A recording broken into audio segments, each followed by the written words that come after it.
Hello guys, welcome back. Today I'll show you how to toggle UEFI boot path security on the Alienware 16 Aurora laptop.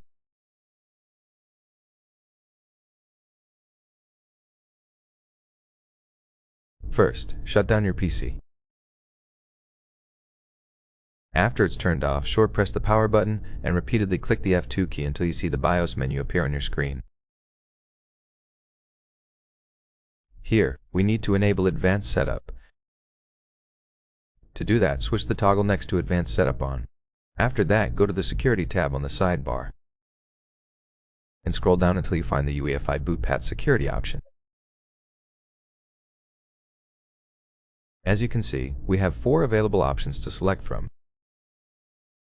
You can either make it always enabled, always accept internal HDD, always accept internal HDD and PXE boot, or disable this feature totally by selecting Never.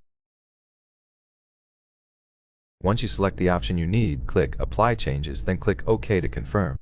After that, to exit, you can either click Exit in the bottom right corner of your screen or press the Escape key on your keyboard. And that's it. Thank you for watching this video. If it helped you, please consider subscribing. Leave us a like in the comments below, and I'll see you in the next one.